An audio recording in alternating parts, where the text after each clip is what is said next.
Hey guys, Jake Cook here. Continuing on, this is one of the other files that I've got. I've got quite a few over here, so that's why it's going to take me quite a while. And this is monitoring of radioactive concentrations in the nearby sea of Fukushima.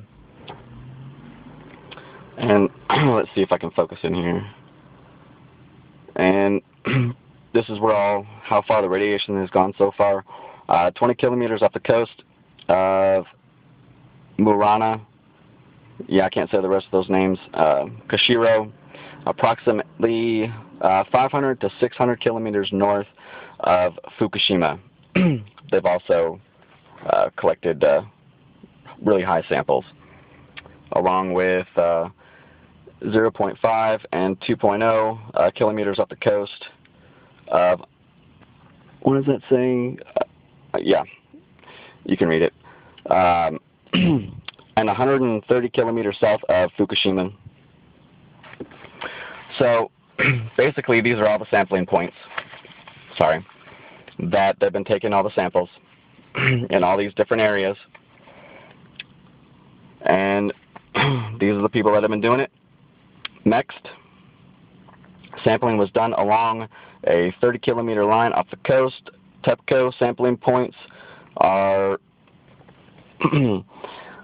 T1 through 2 around the discharge canal, T3 around the discharge canal also, and around Awisaka shore, 16 kilometers south of Fukushima, and T5 through 10 along a line 15 kilometers off the coast. And these are all the lines right here. So let's get into what all that means. Here's all the levels from those monitoring stations, or monitoring spots they've taken, okay? And if you guys want all these, I'll give them to you. I'm going to post them up somewhere else also, and I'll put the link down below. But these are the latest results of iodine-131 monitoring in seawater by Ministry of Education, Culture, Sports, Science, and Technology, which makes up MEX. Here's the dates. The sampling points, like I showed you before. And on April 9th, 11th, 9th, 11th, those two spots, there was nothing detected at the surface or at depth. But you get at these other spots, M3 through 10, we got 77.4 becquerels per liter. Okay, that's quite substantial, guys. And you can just see all the levels here. Now, also, the latest results of 131 monitoring in seawater by Tokyo Electric Power. And here's all of their spots. You can see the T's right here are where they took all the sampling, and that's from TEPCO. And it was on April 11th. And you can see all of the levels here. 6.9 becquerels per centimeter, which is still ridiculous. Now here's something cool. Well, not cool, but something that a lot of people don't know, and nobody's going to tell you. Okay, radioactive iodine and cesium beyond standards intake limits were detected in sand lances, which are sand eels, off the coast of Katabaraka City, about 60 kilometers south of Fukushima.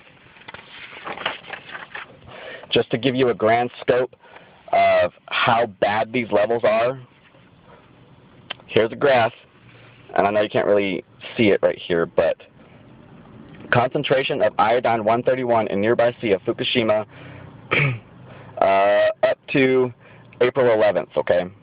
All these red levels here are the max value that they found. The max. Look at how much there is. All of these levels are exceeding the charts. Especially this one down here is exceeding the charts. And that yellow And this little dotted blue line is where it should be for right there.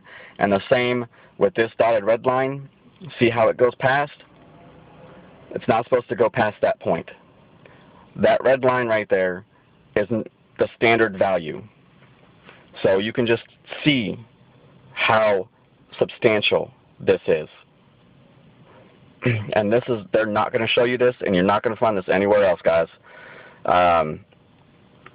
I can't keep this quiet, so I'm bringing it to you along with the rest of this stuff, because it's stuff that you guys need to know and you need to see. I mean, I've tried to get a hold of a couple other YouTube users about all this stuff, because I know I've got information that they don't have and that 99% of the people don't have. And I was trying to get it to them, but I've never gotten a response back, and I've tried several times. So I'm just going to do it myself. So we're going to start up here. I'm going to explain what these are. This right here is intake limits in the food. This is for the food. Okay. Look at how high it's gone right here. It's already past the point. And let's see what else is. These here, this one's 40 kilometers south, this one's 30 kilometers south, and here's 15 kilometers south off the coast. This one here is on Wasana Shore, and you can see the levels. This is Fukushima, 10 kilometers south. This right here is around the discharge canal. So all of this, just look at how high these levels are. Seawater right here. Seawater at the point where high level radioactive water was flowing out. Look at how high that's gone. Way up there.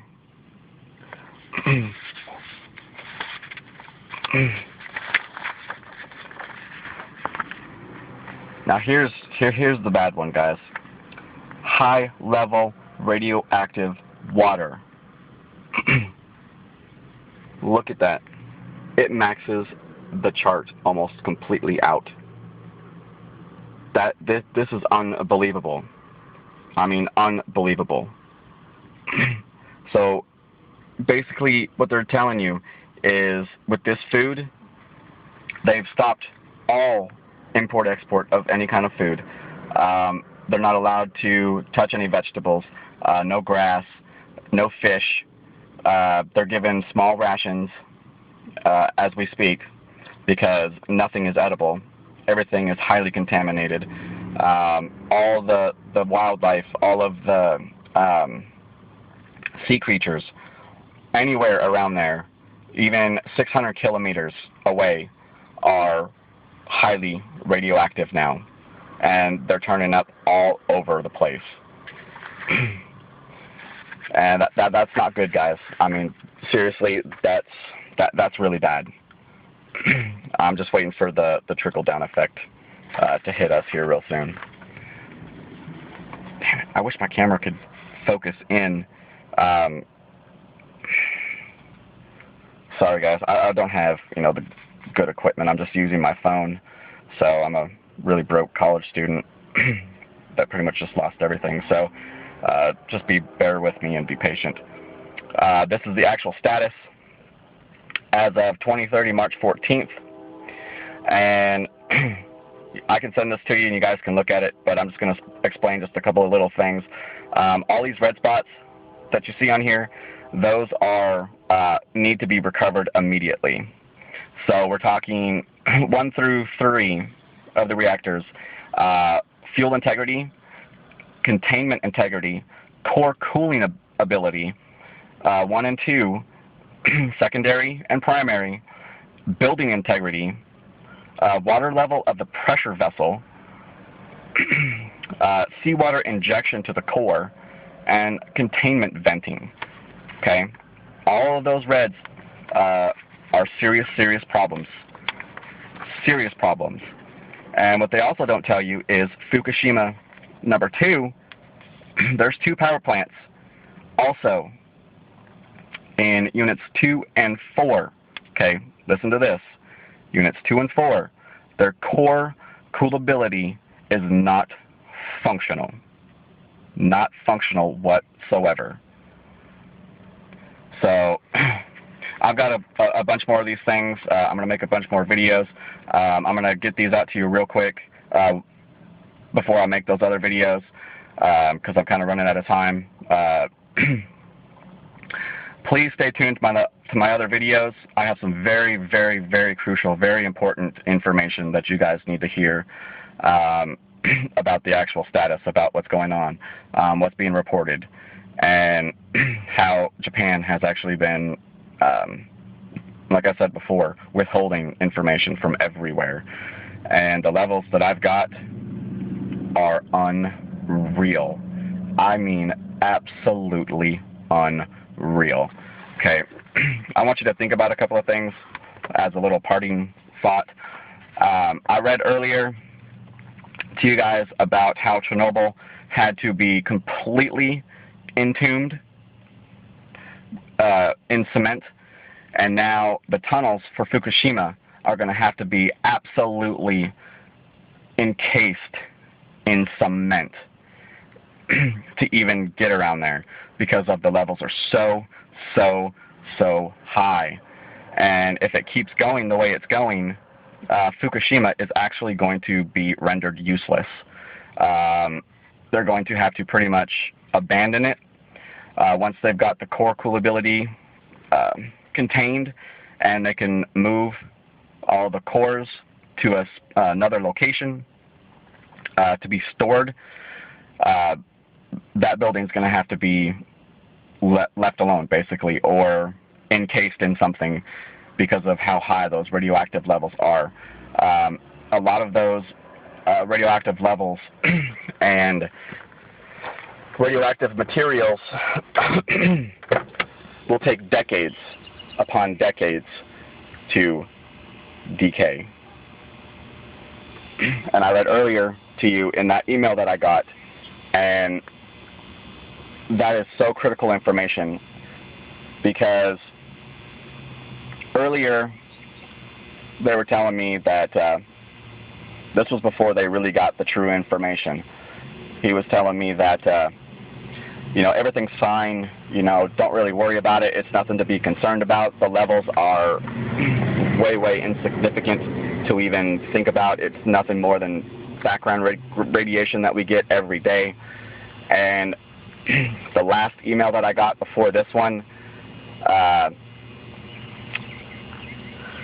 that's when he started to change his tone a little bit, and obviously couldn't tell me everything at that given point.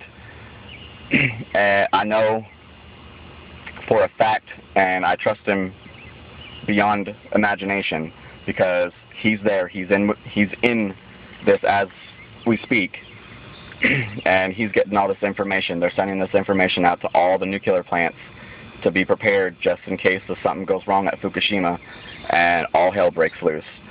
The last email he sent me, I explained in that one video that I've got. If you haven't listened to it, go listen to it. The very important message that I've got, please listen to that. That's when he started to change his tone and started to get worried. Now, I just read you that email that I got of how serious this problem is. And if they do not get that contained and cooled, they're not going to have much time. Pretty much grab your ass and run. Pardon my language, but that's pretty much what it's boiling down to. They're at that point. So, and if it gets any more, that's the result. So, I'm about out of time on this one. I went 15 minutes of rambling. So, I'm going to end this video, and I'm going to make the other videos real quick. I've got probably 2 or 3, maybe 4 more videos of information. So, stay tuned, guys. God bless.